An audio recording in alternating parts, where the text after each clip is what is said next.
పాలకులు ఆలోచన చేసుకోవాలి. ముఖ్యంగా టీడీపీ అయినా వైసీపీ అయినా మన రాష్ట్రంలో ఇంత పెద్ద పెద్ద పార్టీలు ఉన్నాయి, కానీ వీళ్ళెవ్వరూ ఇప్పుడు మాట్లాడటం లేదు. చంద్రబాబు గారు మాట్లాడటం లేదు, జగన్మోహన్ రెడ్డి గారు మాట్లాడటం లేదు.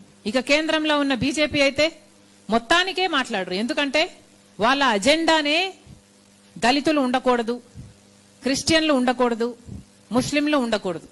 ఈ దేశంలో ఈ 3 వర్గాల వాళ్ళు ఉండకూడదు. వీళ్ళ మీద చేస్తే దాడులు చేయాలి, వాళ్ళను చంపేయాలి. ఒకవేళ వాళ్ళు మిగిలినా కూడా సెకండ్ గ్రేడ్ సిటిజన్స్ గా మిగలాలి, ఇన్ఫీరియర్ సిటిజన్స్ గా మిగలాలి. బీజేపీ అధికారంలోకి వచ్చినప్పటి నుంచి ఇదే బీజేపీ వైఖరి. మతం కులం పేరుతో చిచ్చు పెట్టాలి, ఆ మంటలో వీళ్ళు చలిగాచుకోవాలి. ఏ ఎలక్షన్ వచ్చినా సరే పోలరైజ్ చేయాలి. హిందువుల మెజారిటీలంతా ఒకవైపు పెట్టాలి, మైనారిటీలను ఇంకోవైపు పెట్టాలి, ఆ ఎలక్షన్ గెలవాలి. ఇదే వీళ్ళ అజెండా. బీజేపీ ఇప్పటికే కాదు, ఎప్పటి నుంచో కూడా దళితులకు వ్యతిరేకం, క్రిస్టియన్లకు వ్యతిరేకం, ముస్లింలకు వ్యతిరేకం. దీనికి రుజువు ఏమిటి అంటే గోధ్రా, మణిపూర్. ముస్లింల ఊచకోత అయినా సరే, మణిపూర్లో నగ్నంగా క్రిస్టియన్లు పరేడ్ చేయడం అయితేనేమి, లేక సజీవ దహనం చేయడం అయితేనేమి, వాళ్ళ ఇల్లులు చర్చిలు తగలబెట్టడం అయితేనేమి, ఇవన్నీ కూడా రుజువులే. కానీ బీజేపీ వైఖరే ఇది. మతం పేరుతో కులం పేరుతో జనాలను విడదీయాలి, రాజకీయ లబ్ధి పొందాలి. కాబట్టి బీజేపీ ఇంత క్రూరంగా వ్యవహరిస్తున్నప్పుడు, దాంట్లో భాగంగానే మొన్న వచ్చిన జడ్జిమెంట్ కూడా ఇంత క్రూరంగా బీజేపీ వ్యవహరిస్తున్నప్పుడు మన రాష్ట్రంలో ఉన్న పెద్ద నాయకులు ఎందుకు మాట్లాడటం లేదు? చంద్రబాబు గారు ఎన్నికలప్పుడు చెప్పారు, చంద్రబాబు గారు దళిత క్రిస్టియన్లకు ఎస్సీ స్టేటస్ ఇవ్వాల్సిందే, మేము దీనికి కట్టుబడి ఉన్నాం, మేనిఫెస్టోలో కూడా చేర్చినట్టున్నారు ఇఫ్ ఐఎమ్ నాట్ మిస్టేకెన్. మరి అలాంటప్పుడు ఇప్పుడు చంద్రబాబు గారు ఎందుకు మాట్లాడటం లేదు? సుప్రీంకోర్టులో ఉన్న జడ్జిలు ఇంత భయంకరంగా ఒక జడ్జిమెంట్ ఇస్తే బీజేపీ చేతిలో ఇప్పటికే సిబిఐ అయినా, ఐటీ అయినా, ఈడీ అయినా, ఈసీ అయినా ఇవన్నీ గుప్పట్లో ఉన్నాయి. ఆఖరికి సుప్రీంకోర్టు కూడా ఈ నెక్సెస్ విత్ బీజేపీ పనిచేస్తుంది అని ఇంత స్పష్టంగా అర్థమైనా కూడా చంద్రబాబు గారు నోరు విప్పటం లేదు, మేనిఫెస్టోలో పెట్టిన విషయం గురించి కూడా మాట్లాడటం లేదు అంటే ఇక చంద్రబాబు గారు దళితుల పక్షమని ఎలా అనుకోవాలి?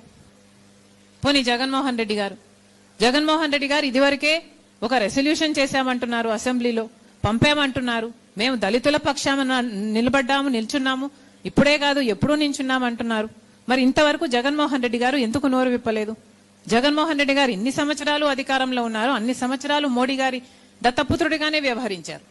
మరి ఇప్పుడు అదే మోడీ గారి దగ్గరికి ఆయన ఎంపీలను తీసుకువెళ్లి, అయ్యా ఈ దళితులు మాకు ఓట్లేశారు, వైసీపీకి ఓట్లేసిన వాళ్ళంతా దళితులే, ఈ దళితులు మాకు ఓట్లేశారు, మేము మీకు మద్దతు ఇస్తున్నాం అన్ని బిల్లులలో, మరి వీళ్ళని రక్షించాల్సిన బాధ్యత మీకుంది అని జగన్మోహన్ రెడ్డి గారు పార్లమెంట్ మెంబర్స్ ని తీసుకొని మోడీ గారిని కలిసి దళితుల పక్షాన నిలబడాల్సిన అవసరం ఉందా లేదా? ఇక ఎవరూ నిలబడకపోతే ఇక దళితుల పక్షాన ఎవరు నిలబడతారు? ఇవాళ మేలు ఎలా జరుగుతుంది? కాంగ్రెస్ పార్టీ తరఫున అయితే మా స్టాండ్ చాలా క్లియర్ గా ఉంది.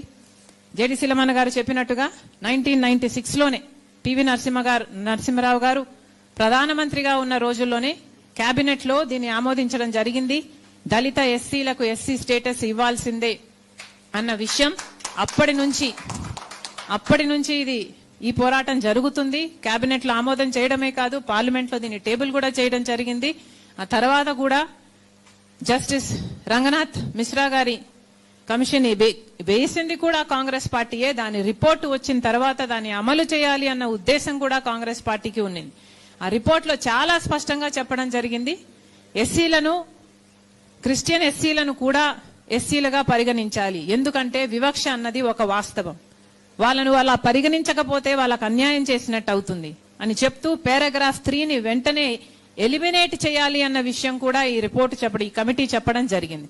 అంతేకాదు కులానికి మతానికి లింక్ లేదు కాబట్టి దీన్ని ఎస్సీ కులం నుంచి మతం అన్న దాన్ని టోటల్ గా డీలింక్ చేయాలి అన్న విషయం కూడా రంగనాథన్ కమిటీ చాలా స్పష్టంగా జరిగింది. ఆ తర్వాత 2009లో రాజశేఖర రెడ్డి గారు ముఖ్యమంత్రిగా ఉండగా అసెంబ్లీలో తీర్మానం చేసి అది కూడా కేంద్రానికి పంపించడం జరిగింది. నాకు ఆ రోజుల్లో చాలా బాగా గుర్తు, నానైతే చాలా సార్లు చెప్పడం కూడా జరిగింది, దళితులకు ఇది చాలా అవసరం, దళిత క్రిస్టియన్స్ కు మనం ఇది చేయాల్సిన అవసరం ఉంది, సోనియా గాంధీ గారిని, మన్మోహన్ సింగ్ గారిని ఒప్పించి ఇది చేస్తాను అన్న నమ్మకం నాకుంది అని నాతో చాలాసార్లు చెప్పారు.